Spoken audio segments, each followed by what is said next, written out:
As-tu déjà ressenti cette douleur profonde d'être trahi, abandonné ou humilié par quelqu'un en qui tu avais confiance?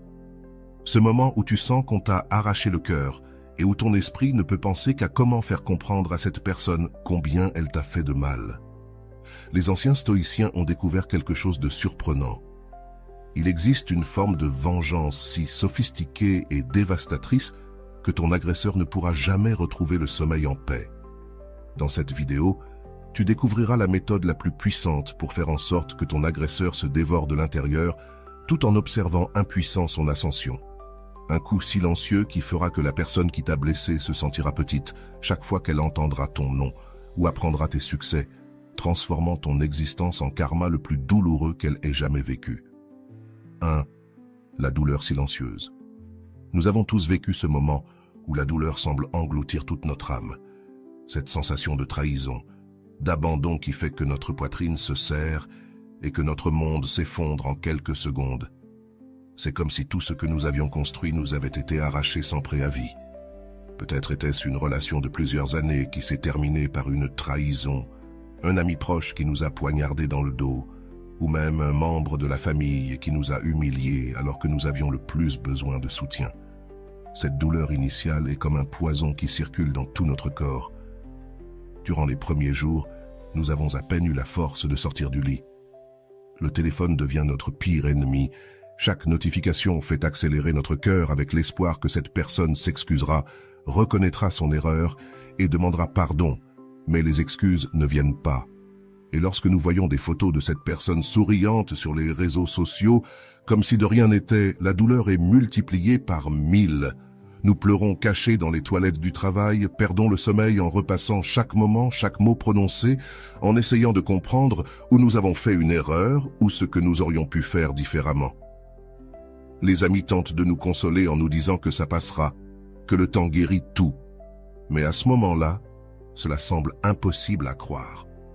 Ce que nous voulons, c'est crier pour que tout le monde entende combien cette personne nous a blessés. Mais il se passe quelque chose de différent à l'intérieur de nous. Alors qu'une partie de notre être est détruite, une autre commence à se réveiller silencieusement. C'est comme une petite flamme allumée au milieu du chaos. Ce n'est ni de la colère, ni de la haine. C'est quelque chose de plus profond, de plus puissant. C'est la conscience que cette douleur peut devenir notre meilleure arme.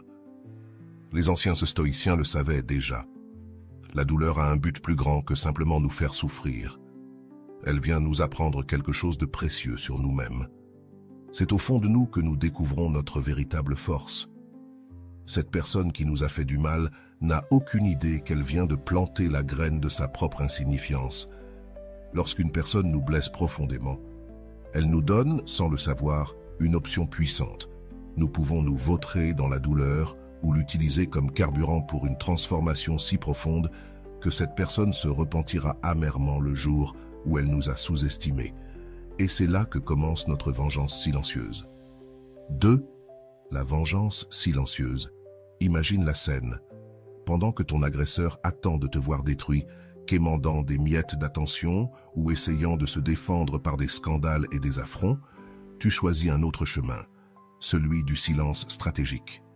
C'est comme une partie d'échecs où ton adversaire ne se rend même pas compte que la partie a déjà commencé. La douleur silencieuse n'est que la première étape de ce voyage. C'est le moment où tu acceptes qu'on t'ait fait du mal, mais tu décides de transformer chaque larme en détermination, chaque nuit d'insomnie en planification, chaque moment d'angoisse en force pour ton évolution. C'est quand tu comprends que la meilleure réponse ne sera pas donnée par des mots, mais par des actions. Dans les jours, semaines et mois à venir, tandis que cette personne poursuit sa vie en pensant t'avoir détruit, toi, tu seras en train de te reconstruire silencieusement. Chaque petit progrès, chaque petit changement sera un morceau dans la construction d'une version de toi-même si puissante que ta simple existence sera un rappel constant de l'erreur que cette personne a commise en te sous-estimant. Cette douleur qui te semble aujourd'hui te consumer se transformera en quelque chose de si grand que ton agresseur se sentira petit chaque fois qu'il apprendra tes réussites. Pas par vengeance directe, mais parce que chaque pas que tu feras sera un rappel de ce qu'il a perdu en choisissant de te faire du mal. Et cela, mon ami, n'est que le début de ton voyage de transformation. 3. Le pouvoir du détachement. Avant d'aller loin, je te serais reconnaissant si tu mets un j'aime à la vidéo, cela m'aiderait à continuer de diffuser cette philosophie. Si tu n'es pas encore abonné, je te recommande de t'abonner et d'activer la cloche pour ne manquer aucune vidéo. Il existe une force dévastatrice que peu de gens connaissent, mais qui a le pouvoir de rendre insignifiant quiconque t'a fait du mal. Le véritable détachement n'est pas ce détachement forcé, celui où l'on fait semblant de ne pas s'en soucier tout en vérifiant WhatsApp toutes les 5 minutes. Nous parlons de quelque chose de beaucoup plus profond et puissant. Pense à toutes les fois où tu as été accroché à ton téléphone en attendant un message qui ne venait pas, ou lorsque tu as épié les réseaux sociaux de cette personne pendant des heures, à la recherche de signes de repentir. Peut-être as-tu même envoyé des indices dans tes stories, publié des photos stratégiques ou créé des situations pour donner l'impression que tu allais très bien. Tout cela a l'effet inverse. Cela montre que tu es encore émotionnellement attaché à la personne qui t'a blessé. Le véritable pouvoir du détachement commence lorsque tu comprends une vérité fondamentale. Plus tu essaies de prouver que ça va, plus tu montres que ça te touche encore. C'est comme essayer de retenir de l'eau avec les mains. Plus tu forces, plus ça glisse entre tes doigts.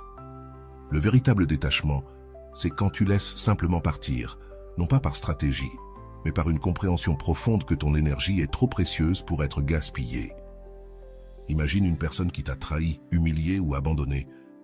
Elle espère t'avoir dévasté, quémandant de l'attention, envoyant des messages, créant du drame. Mais que se passerait-il si au lieu de cela, tu disparaissais simplement? Pas de manière dramatique, en annonçant ton départ, mais silencieusement, comme si tu fermais une porte sans bruit. Le véritable détachement, c'est quand tu arrêtes de créer des attentes vis-à-vis de cette personne, quand tu arrêtes d'attendre des excuses, des explications ou une quelconque reconnaissance. C'est quand tu comprends que rien de ce que cette personne fera ou dira ne changera ce qui s'est passé, et plus important encore, cela ne définit ni qui tu es, ni qui tu seras. Si tu es arrivé jusqu'ici, écris-le dans les commentaires. Transformation. Beaucoup de gens confondent détachement et indifférence feinte.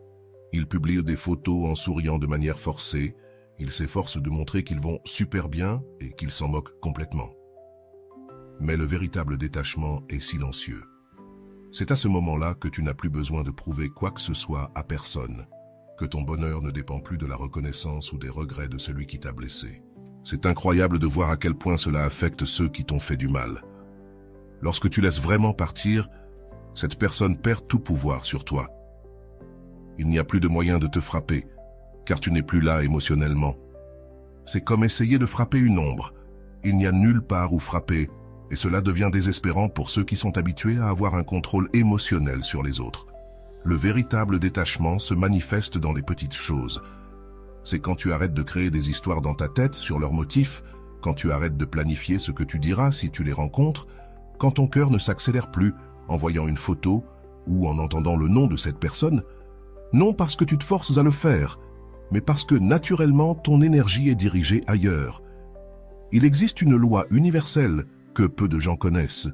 Plus tu te sépares vraiment de quelqu'un, plus cette personne se sent attirée. Non par un amour sincère ou des regrets, mais par un ego blessé. C'est comme si tu lui avais retiré tout l'oxygène qui alimentait son pouvoir sur toi. Et il n'y a rien de plus perturbant pour un agresseur que de perdre son pouvoir sur sa victime. Le pouvoir du détachement est si fort que bien souvent la personne qui t'a blessé tentera de revenir dans ta vie, non parce qu'elle a changé ou s'est sincèrement repentie, mais parce qu'elle ne peut pas supporter l'idée d'avoir perdu le contrôle sur toi. Et c'est là que réside la partie la plus puissante. Quand cela arrivera, tu seras déjà tellement distante émotionnellement que ton indifférence sera naturelle et dévastatrice. Sois ta meilleure version. Si quelque chose déstabilise complètement un agresseur, c'est de voir sa victime se transformer en quelqu'un de bien meilleur. Après la douleur, il ne s'agit pas seulement d'un changement superficiel, comme changer de coiffure ou acheter de nouveaux vêtements.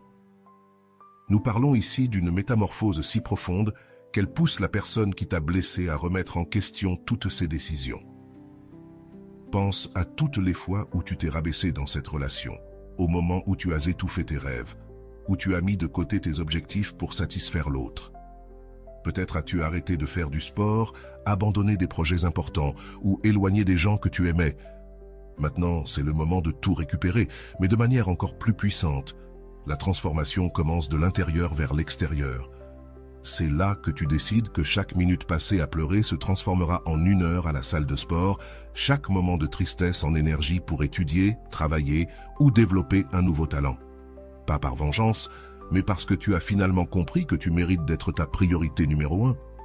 Beaucoup de gens essaient de changer juste pour montrer à leur ex ou à ceux qui leur ont fait du mal. C'est une erreur fatale. La vraie transformation se produit lorsque tu choisis de changer pour toi-même, lorsque tu comprends que cette personne qui t'a blessé t'a, sans le vouloir, libéré d'une vie médiocre où tu n'étais pas ta meilleure version. Imagine la scène. Alors que ton agresseur attend de te voir sombrer dans la dépression, tu commences à briller de plus en plus chaque jour. Ton corps change, ta posture s'améliore, ton regard acquiert un éclat différent. Les gens commencent à remarquer quelque chose de différent chez toi. Ce n'est pas seulement un changement physique, c'est une nouvelle énergie qui émane de toi. Ta carrière, qui était stagnante, commence à décoller. Ce projet dont tu as toujours rêvé de réaliser commence à prendre forme. Ton cercle social s'élargit, tu rencontres de nouvelles personnes intéressantes qui ajoutent de la valeur à ta vie. Et le plus important, tout cela se produit naturellement comme une conséquence de ta décision de prioriser ta croissance. Le mieux, c'est que cette transformation a un effet boule de neige. Quand tu commences à prendre soin de toi, ton estime de toi s'améliore. Quand ton estime de toi augmente, tu attires de meilleures opportunités. Lorsque les opportunités arrivent, ton succès augmente et chaque réussite devient comme une petite aiguille plantée dans l'ego de ceux qui t'ont sous-estimé. Les réseaux sociaux et les amis communs commencent à commenter ton changement. Pas parce que tu forces, mais parce qu'il est impossible de ne pas remarquer quelqu'un qui est en constante évolution. Ton agresseur commence à recevoir, sans le vouloir, des nouvelles de tes réussites et chaque information devient un douloureux rappel de ce qu'il a perdu. Il y a une satisfaction unique, à savoir que la personne qui a essayé de te diminuer te regarde maintenant, impuissante, montée. Pas parce que tu lui lances ça à la figure, mais parce que ton évolution est si naturelle et authentique qu'il devient impossible de l'ignorer. C'est comme si l'univers conspirait pour que ta transformation soit remarquée par ceux qui t'ont blessé. Le plus intéressant, c'est que plus tu te concentres sur toi-même, moins l'opinion de cette personne compte. Ta bonheur ne dépend plus de sa reconnaissance, ses réalisations n'ont plus besoin de validation extérieure. Tu deviens émotionnellement autosuffisante et c'est peut-être la plus grande transformation de toutes. Il existe un ancien art japonais appelé kintsugi, où les peaux brisées sont reconstituées avec de l'or, ce qui les rend encore plus précieux une fois réparés. C'est exactement ce qui se passe lorsque nous décidons de transformer nos blessures émotionnelles en marques de pouvoir. Chaque cicatrice de trahison, d'abandon ou d'humiliation peut devenir un brillant rappel de notre capacité à surmonter. Tous ceux qui ont été blessés un jour portent des cicatrices. La différence réside dans ce que l'on fait avec elles. Certaines personnes choisissent de cacher leurs blessures, d'autres les utilisent comme excuse pour ne pas essayer à nouveau. Mais il existe un groupe spécial de personnes qui apprennent à faire briller leurs cicatrices tellement qu'elles éclipsent ceux qui les ont causées. Pense à cette cicatrice émotionnelle que tu portes, à cette douleur qui t'a fait pleurer chaque nuit, qui t'a fait douter de ta valeur. Maintenant, imagine transformer cette douleur en ta plus grande force. C'est comme prendre toute cette souffrance et la transformer en une lumière qui éclaire ton chemin, éblouissant ceux qui ont essayé de te détruire. Quand quelqu'un essaie de nous diminuer, il se concentre généralement sur nos insécurités. Peut-être t'ont-ils appelé faible, insuffisante, incapable. Ces mots sont comme des coups de couteau qui laissent des marques profondes. Mais voici le secret. Quand tu acceptes tes cicatrices et que tu apprends d'elles, elles se transforment en ta plus forte armure. Les cicatrices qui brillent sont celles qui racontent des histoires de surpassement. Ce sont les marques des batailles que tu as gagnées, non pas avec violence ou vengeance, mais avec croissance et évolution. Chaque fois que quelqu'un te demande comment tu as réussi à surmonter quelque chose de si difficile, ta cicatrice brille un peu plus et ton agresseur se sent un peu plus petit.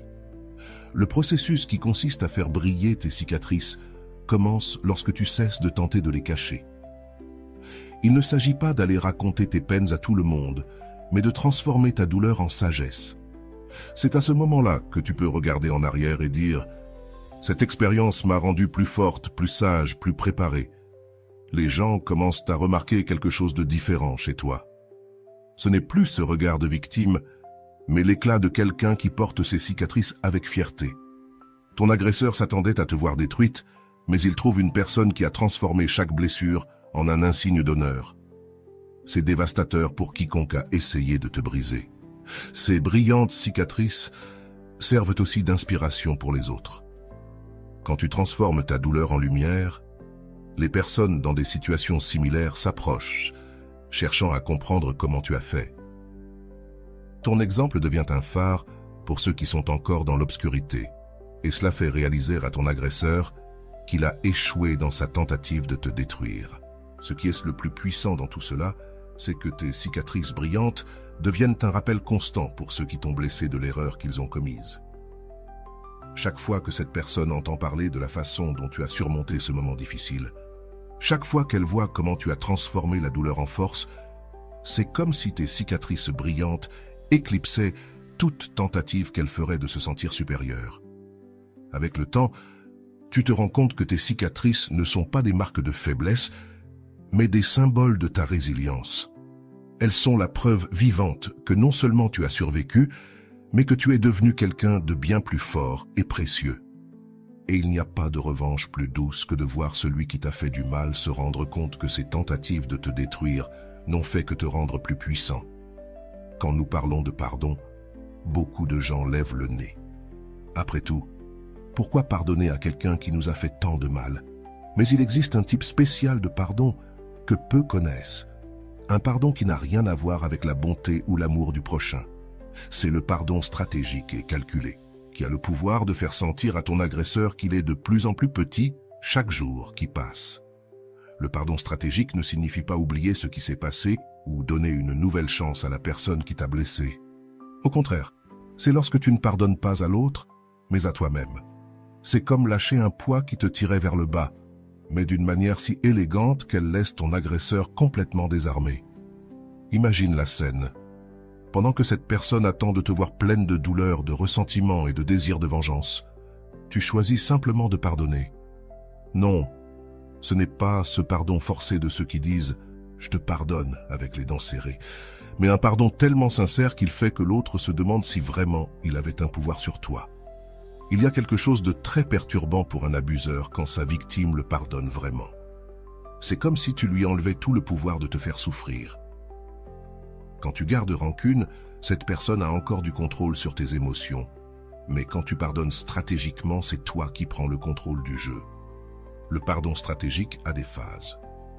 D'abord, tu acceptes que l'on t'ait fait du mal, puis tu comprends que cette personne a agi selon ses propres limites et traumatismes. Il ne s'agit pas de justifier ce qu'elle a fait, mais de comprendre que les petites personnes font de petites choses. Plus tu comprends cela, plus cette personne se sent diminuée devant ta grandeur.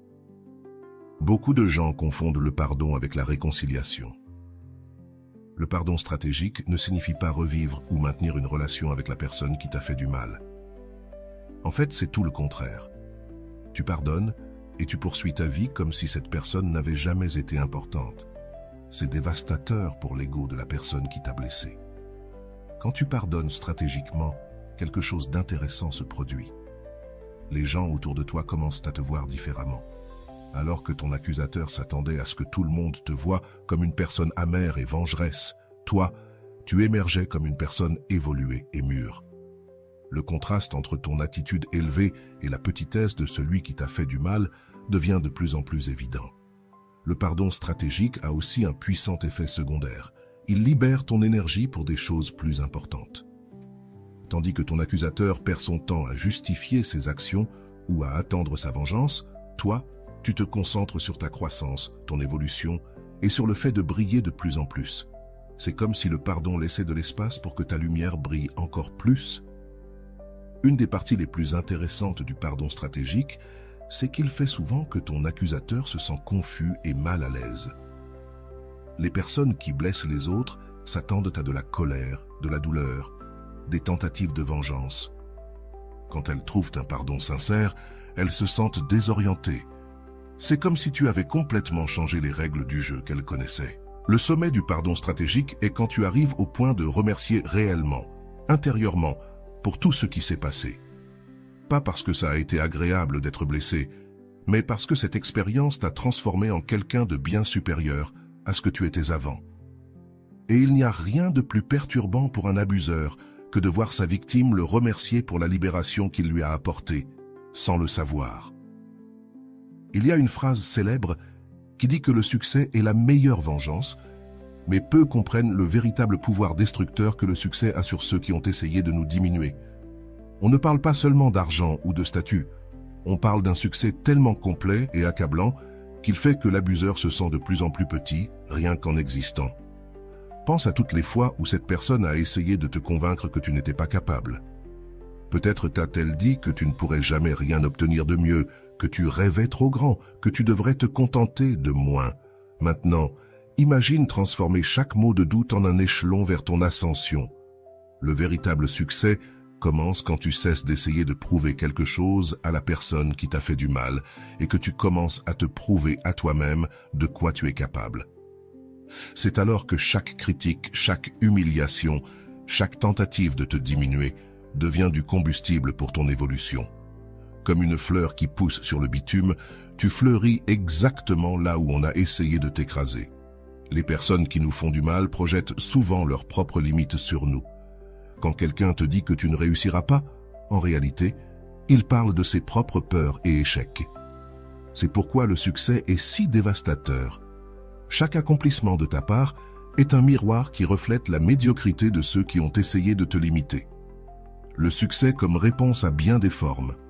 Cela pourrait être une promotion au travail, un projet personnel qui décolle, une nouvelle relation saine, un changement physique impressionnant ou simplement une paix intérieure que tu n'avais jamais connue. L'important est que chaque réussite soit authentique et montre clairement à quel point tu as évolué depuis que tu t'es libéré de cette personne. Il y a quelque chose de particulièrement douloureux pour un agresseur quand il se rend compte que ses actions, au lieu de te détruire, t'ont propulsé vers un niveau bien plus élevé. C'est comme si chaque tentative de te faire du mal avait été une impulsion involontaire pour ta croissance. Ton succès devient un rappel constant de l'erreur que cette personne a commise en te sous-estimant. Ce qui est fascinant, c'est que plus tu te concentres sur ton succès, moins tu as de temps pour penser à la vengeance. Ton agenda est tellement rempli d'accomplissements et de réalisations qu'il ne reste plus de place pour t'arrêter sur le passé. Et c'est extrêmement perturbant pour celui qui t'a fait du mal, de voir que tu es trop occupé à être heureux pour même te souvenir qu'il existe. Les réseaux sociaux et le cercle social commun commencent à montrer ton ascension de manière naturelle. Non parce que tu essaies de les forcer, mais parce qu'il est impossible de se cacher quand quelqu'un prospère vraiment. Chaque photo heureuse que tu partages, chaque réussite, chaque nouveau succès est comme une petite aiguille dans l'ego de ceux qui ont essayé de te voir échouer. Le succès attire aussi de meilleures personnes dans ta vie, tandis que ton accusateur reste coincé dans les mêmes schémas toxiques. Toi, tu construis des relations saines, tu rencontres des personnes qui te valorisent et tu crées des connexions authentiques. Le contraste entre ta nouvelle vie et l'environnement limité de celui qui t'a fait du mal devient de plus en plus évident. Quand ton succès devient indéniable, quelque chose d'intéressant se passe.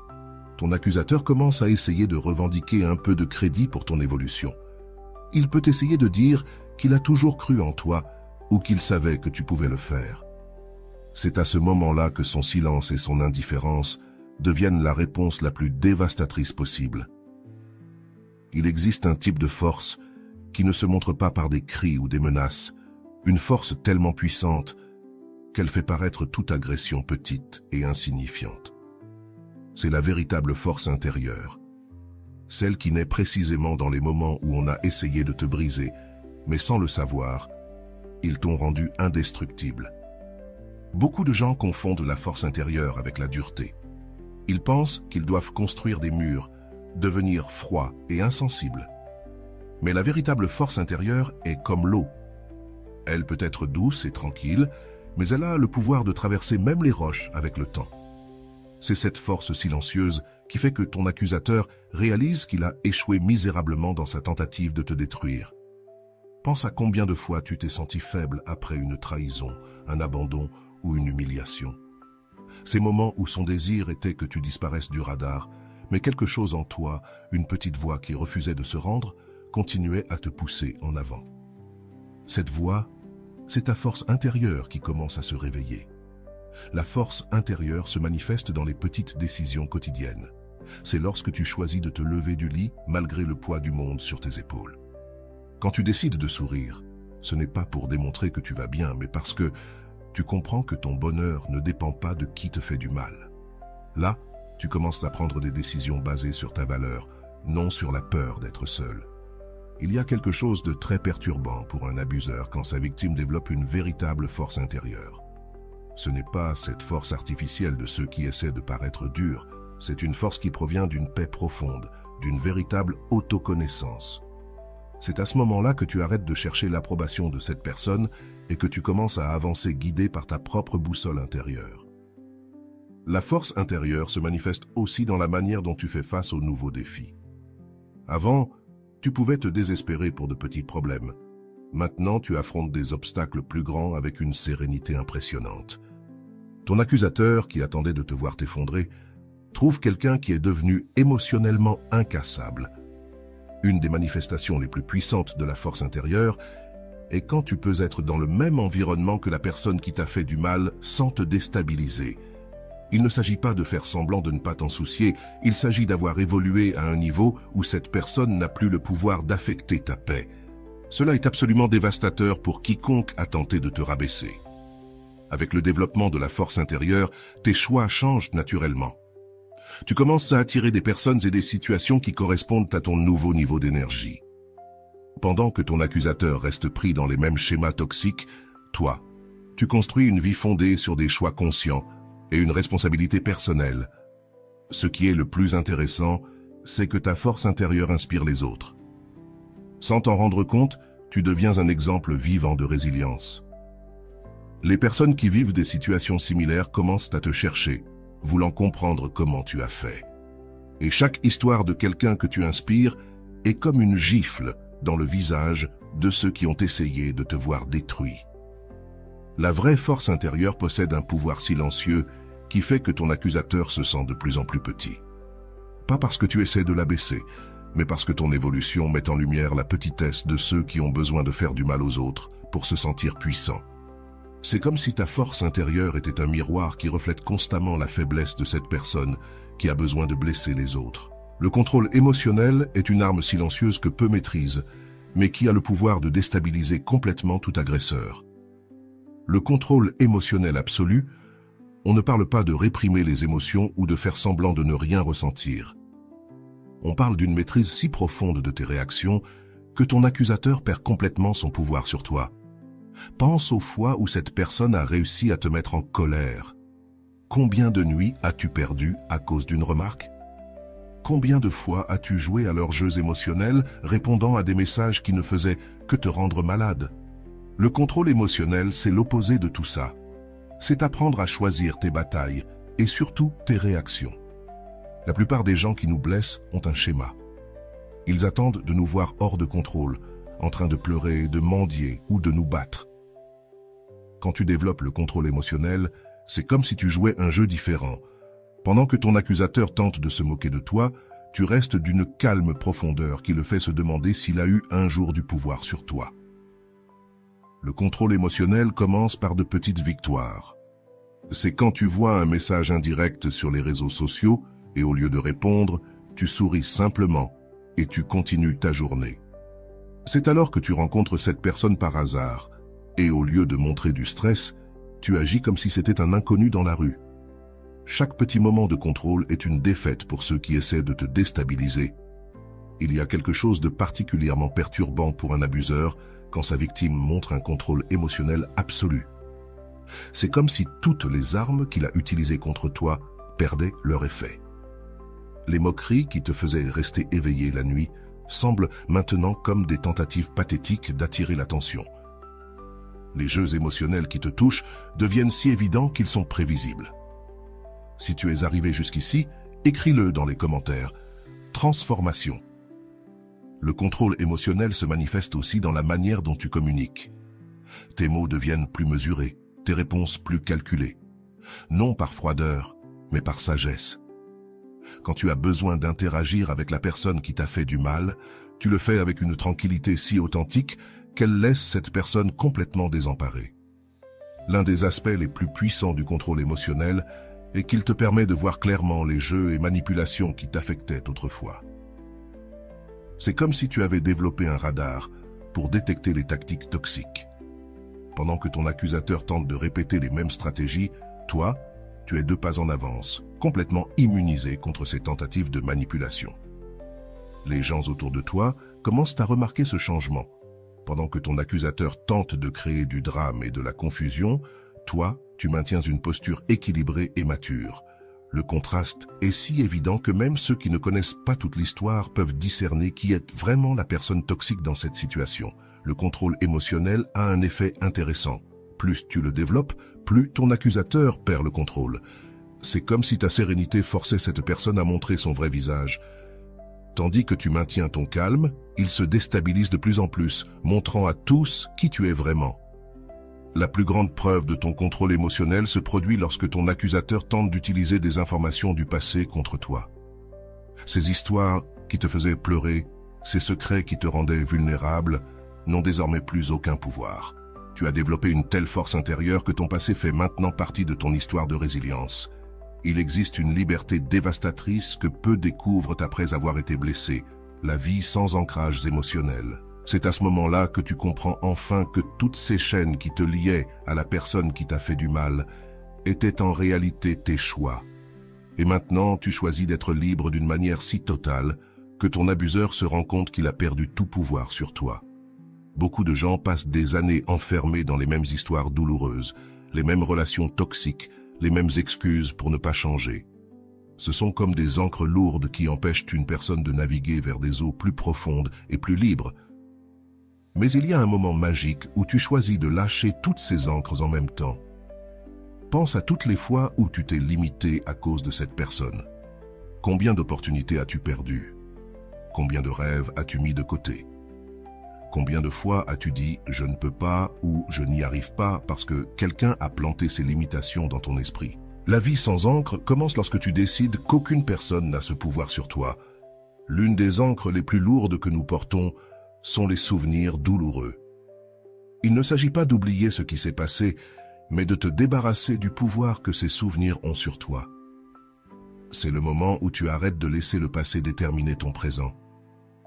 Chaque moment où tu choisis de vivre pleinement le présent est comme une gifle dans le visage de ceux qui ont essayé de te lier au passé.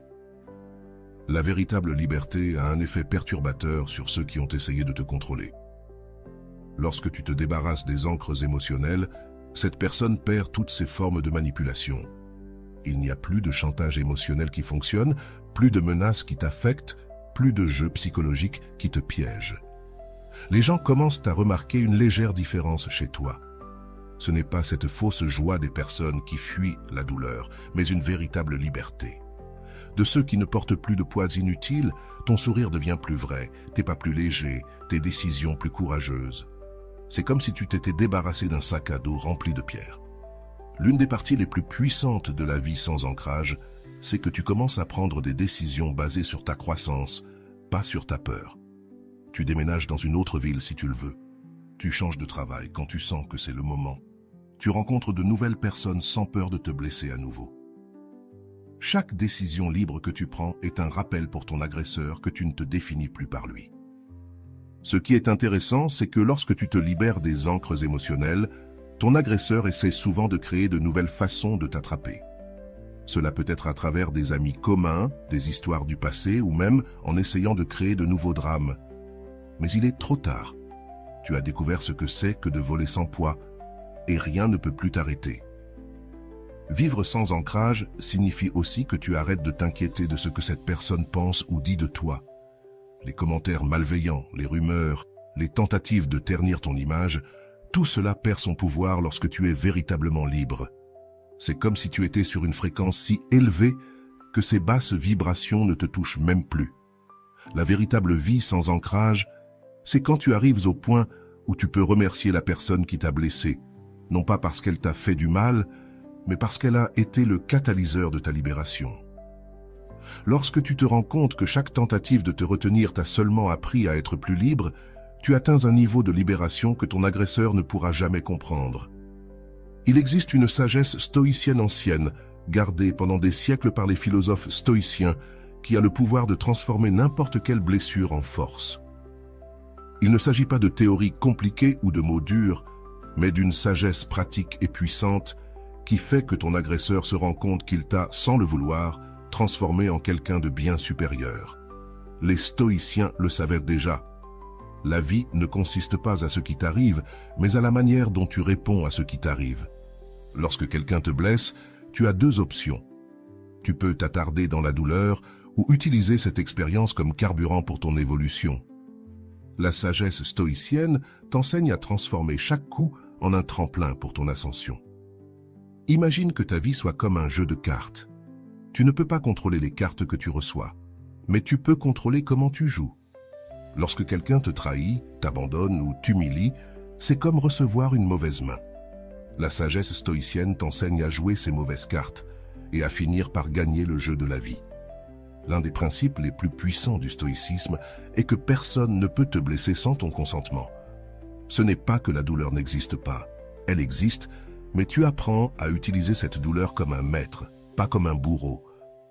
Chaque fois que ton agresseur essaie de te diminuer, tu grandis un peu plus, tu deviens un peu plus sage. La sagesse stoïcienne a un effet intéressant sur ceux qui t'ont blessé. Pendant que cette personne s'attend à te voir détruit, elle trouve quelqu'un qui a transformé la douleur en force, la souffrance en sagesse. C'est comme si chaque tentative de te faire du mal n'avait fait qu'ajouter des couches de force à ton caractère. Les stoïciens enseignaient quelque chose de puissant. Ton bonheur ne peut pas dépendre de choses que tu ne contrôles pas. Tu ne contrôles pas les actions des autres, mais tu contrôles totalement leurs réactions. Lorsque tu comprends vraiment cela, ton agresseur perd tout pouvoir sur ta paix intérieure. Une des leçons les plus percutantes du stoïcisme est celle concernant la réputation. Les stoïciens disaient que la réputation ne dépend pas de toi, mais des autres. Ainsi, lorsque ton agresseur essaie de salir ton nom ou de répandre des mensonges, tu restes calme, sachant que tes actions parlent plus fort que n'importe quel ragot. La sagesse stoïcienne enseigne aussi à propos du temps. Tandis que ton agresseur perd son temps à essayer de te faire du mal, toi, tu investis chaque minute dans ta croissance.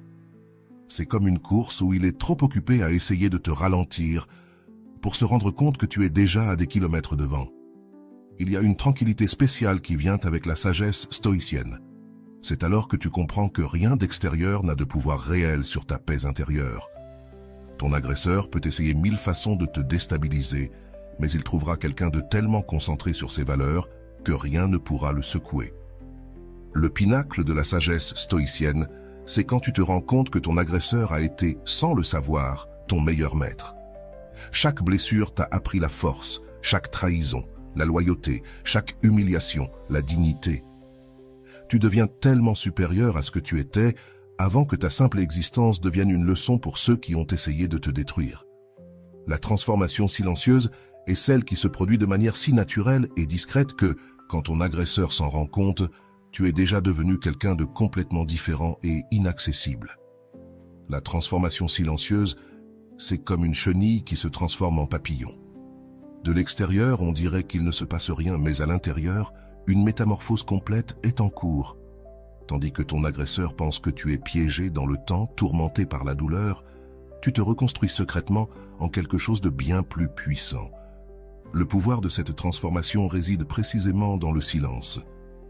Il ne s'agit pas de publier des citations motivantes sur les réseaux sociaux ou de faire de grandes annonces sur tes changements.